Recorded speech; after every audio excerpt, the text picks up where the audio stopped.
کرتے ہیں وہ اس کو شرک کہتے ہیں. یہ شیطان ان کے ذہنوں میں ڈالتا ہے.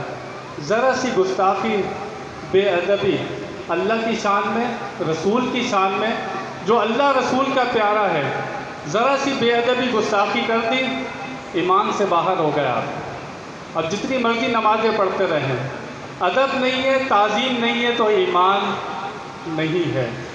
اپنے آپ کو بچانا ہے. کس کو سننا ہے؟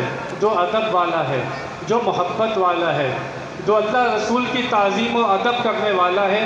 بے ادب کے پاس نہ بیٹھنا ہے نہ اس کو سننا ہے. ایمان کی حفاظت کرنی ہے.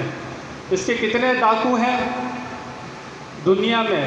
نفس ہمارا دشمن، شیطان ہمارا دشمن، دنیا کے برے لوگ اس کے دشمن، یہ سب لوگ اس کے دشمن ہیں. ان سب سے بچ کر اس نے اپنے ایمان کی حفاظت کرنی ہے. تیسری بات جو علماء نے لکھی، انہوں نے لکھا کہ اللہ تعالیٰ نے جو چیزیں اس پر فرض کی ہیں، جو واجب کی ہیں، یہ ان کو پابندی سے پکڑ لے. نماز ہے، روزہ ہے، ان کو پابندی سے پکڑے. یہ اگر اس نے کامیاب ہونا ہے اور جنت کا مسافر بننا ہے، اللہ نے جو چیز حرام کی ہے اس کے قریب نہ جائیے. اگر گناہ ہو جائے فوراً پلٹے، رجوع کرے، توبہ کرے. جانے انجانے میں اگر ہو جائے تو پلٹے. یہ تیسری بات جو قرآن و حدیث نے بہت زور دیا ہے، فرائض واجبات کی پابندی پر. اگر فرائض واجبات کی پابندی نہیں ہے تو پھر کچھ بھی نہیں ہے. چوتھی بات جس چیز پر قرآن و حدیث نے زور دیا ہے وہ ہے تقویٰ. تقویٰ کے معنی ہوتے ہیں اللہ سے ڈرنا اور گناہوں سے بچنا. قرآن و حدیث میں ایمان لانے کے بعد جو سب سے زیادہ زور دیا گیا ہے وہ تقویٰ کے اوپر دیا گیا ہے. اور جو تقویٰ میں داخل ہو جاتا ہے وہ سمجھو جنت میں قدم رکھ دیتا ہے. اللہ قرآن میں فرماتا ہے اعدت للمتقین، جنت تیار کی گئی ہے متقی لوگوں کے لیے. حضرت عبداللہ بن عمر نے حضرت عبداللہ بن سلام سے عرض کی، آپ تو دوسری آسمانی کتابوں کے بھی عالم ہیں، آپ قرآن پاک کو بھی جانتے ہیں، آپ ہمیں بتائیں کہ تقویٰ کے معنی کیا ہیں. آپ اس کا مفہوم بتائیں ہمیں، تقویٰ کے معنی کیا ہیں. حضرت عبداللہ بن عمر سے فرمایا انہوں نے کہ عبداللہ بن عمر، تم کبھی ایسے راستے سے گزرے ہو کہ دونوں طرف جھاڑیاں ہوں، کانٹے دار، تو تم کیسے گزرتے ہو؟ عبداللہ بن عمر نے کہا ہم اپنے کپڑے سمیٹتے ہیں اور کپڑے بچ بچا کر اس رستے سے نکل جاتے ہیں. فرمایا تقویٰ کے معنی بھی یہی ہے. دنیا میں ایسے رہو کہ دونوں طرف جھاڑیاں ہیں اور تم نے سفید لباس پہنا ہوا ہے. احتیاط کے ساتھ محتاط ہو کر زندگی گزارنے کا نام تقویٰ ہے. اللہ سے ڈرنا، گناہوں سے بچنا، اس کو تقویٰ کہتے ہیں. کہ یار اللہ ناراض نہ ہو جائے، کوئی بات ایسی نہ نکل جائے کہ اللہ ناراض ہو جائے. احتیاط کے ساتھ محتاط ہو کر زندگی گزارنا، اس کو تقویٰ کہتے ہیں. اور جو تقویٰ میں قدم رکھ دیتا ہے وہ سمجھو جنت میں قدم رکھ دیتا ہے. یہ آسان کام نہیں لیکن مشکل بھی نہیں ہے. انسان کی آنکھیں ہیں، اس کو کنٹرول کرنا تقویٰ کہلاتا ہے. آنکھ کہتی ہے سب چیزیں دیکھو، جو نفس کہتا ہے اس کو دیکھو. آپ اس کی مخالفت کرتے ہیں، مشکل ہوتی ہے. آپ کی سوچیں بھٹکتی ہیں، اس کو قابو کرنا. آپ کا خیال بھٹکتا ہے، اس کو قابو کرنا. یہ سب چیزیں تقویٰ میں آتی ہیں. بچ بچ کر زندگی گزارنا، اس کو تقویٰ کہتے ہیں. پانچویں بات جو قرآن و حدیث سے نکالی انہوں نے، وہ فرماتے ہیں انسان کا اخلاق اور اس کا کردار اس کی عبادت سے اوپر ہونا چاہیے. اس کا اخلاق، اس کا کردار، اس کا صبر، اس کی برداشت، یہ سب چیزیں اس کی عبادت سے اوپر ہونی چاہیے. ایسا کیوں ہے؟ اب کوئی شخص نماز پڑھتا ہے، پابندی کے ساتھ نماز پڑھتا ہے، مسجد میں نماز پڑھنے آیا، گھر گیا تو منہ پر 12 بجے ہوئے ہیں، بیوی سے صحیح طرح بات نہیں کرتا، بچوں سے صحیح طرح بات نہیں کرتا، بہن بھائیوں سے صحیح طرح بات نہیں کرتا. پڑوسی اس کو کہتے ہیں جو تمہارے ساتھ ہوتا ہے. پڑوسی وہ نہیں ہوتا جس کی دیوار سے دیوار ملی ہو. تمہارے ساتھ رہنے والا شخص تمہارا پڑوسی ہوتا ہے.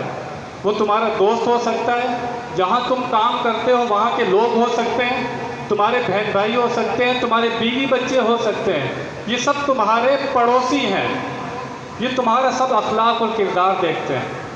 اگر تمہارا اخلاق اور کردار نہیں ہے تو تمہاری عبادت سے اس کو کوئی فائدہ ہونے والا نہیں ہے۔ ہم جو عبادت کرتے ہیں اس کا فائدہ انفرادی ہوتا ہے، صرف مجھے اس کا فائدہ ہوگا، اور وہ بھی دنیا میں ہو نہ ہو، قبر میں اس کا فائدہ ہوگا۔ لیکن اخلاق اور کردار کا فائدہ انسان دنیا میں دیکھتا ہے۔ صبر اور برداشت کتنی ہونی چاہیے؟ امام ابو حنیفہ گھر میں بیٹھے ہوئے ہیں، ایک شخص آتا ہے، دروازہ کھٹکھٹاتا ہے، امام صاحب اٹھ کر جاتے ہیں۔ وہ کہتا ہے امام صاحب ایک سوال پوچھنا تھا، بھول گیا ہوں۔ امام صاحب کہتے ہیں اچھا، جب یاد آئے تو پھر آ جانا۔ تھوڑی دیر کے بعد پھر آیا، پھر دروازہ کھٹکھٹاتا ہے۔ وہ 5 مرتبہ یا 7 مرتبہ دروازہ کھٹکھٹاتا ہے، امام صاحب اٹھ کر جاتے ہیں۔ جب آخری مرتبہ وہ دروازہ کھٹکھٹاتا ہے، کہتے ہیں امام صاحب مجھے مسلمان کر لیجئے۔ وہ یہودی تھا یا عیسائی تھا؟ امام صاحب نے کہا نہ مجھ سے کوئی مسئلہ پوچھا، نہ کوئی بات کی۔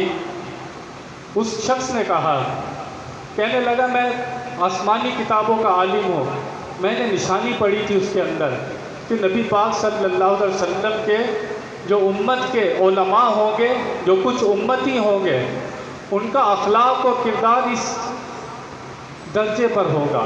وہ چیز میں نے آپ میں دیکھی، میں نے 7 مرتبہ دروازہ کھٹکھٹایا، میں نے آپ کے ماتھے پر ایک شکن نہیں دیکھی، غصے کے آثار آپ کے چہرے پر میں نے نہیں دیکھے۔ کہنے لگا جو نشانی میں نے پڑھی تھی وہ آپ نے دیکھ لی۔ اتنی برداشت، اتنا اخلاق، ہم سے کوئی دوسری مرتبہ بات تو کریں، ہم پھر کیسے جواب دیتے ہیں اس کو؟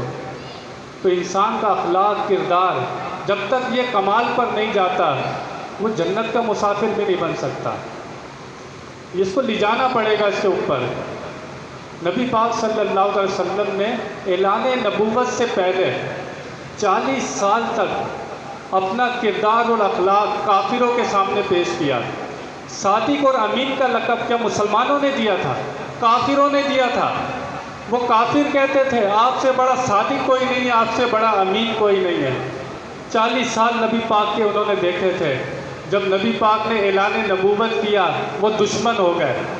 نبی پاک نے فرمایا کہ میں تمہارے اندر 40 سال نہیں گزارے، میں نے کبھی جھوٹ بولا، میں نے تمہاری امانت میں خیانت کی؟ کہ تم نے دیکھا جب میں مخلوق کے معاملے میں خیانت نہیں کرتا کہ میں خالق کے معاملے میں کروں گا؟ تو بزرگوں نے لکھا ہے انسان کا اخلاق، اس کا کردار، صبر برداشت اس کی عبادت سے اوپر ہونا چاہیے۔ آخری بات جو انہوں نے نکالی، فرمایا اللہ اور اس کا رسول اس کو سب سے زیادہ پیارے ہوں، اللہ اور اس کے رسول سے زیادہ اس کو کوئی پیارا نہیں ہو۔ انسان جس سے محبت کرتا ہے یہ اسی کی فرما برداری کرتا ہے۔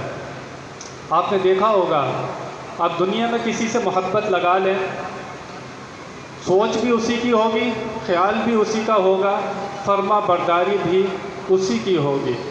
قرآن و حدیث نے انسان کو کہا ہے جب اللہ رسول کی محبت کی بات آئے تو کسی کی محبت ٹھہرنی نہیں چاہیے۔ وہ والدین کی محبت ہو، وہ اولاد کی محبت ہو، وہ مال کی محبت ہو، کوئی محبت اللہ رسول کی محبت سے زیادہ نہیں ہو تو اس کی اندر سے فساد نکل جاتا ہے۔ اصل کام ہی یہی ہے، دنیا میں سب سے بڑا درجہ یہی ہے کہ بندہ اللہ سے دوستی لگا لے۔ کس سے دوستی لگا لے؟ اللہ سے دوستی لگا لے۔ انسان دنیا بھر میں کس کس سے دوستی لگاتا ہے، ساری زندگی اس کی اسی میں گزر جاتی ہے۔ فلانے سے دوستی ہو جائے، اس سے دوستی ہو جائے، میرا یہ والا کام نکل جائے گا، میرا یہ کام نکل جائے گا۔ دنیا کے 60-70 سال اگر اس نے اللہ رسول سے دوستی نہیں لگائی، قبر میں کس نے کام آنا ہے؟ اللہ اور اس کے رسول نے۔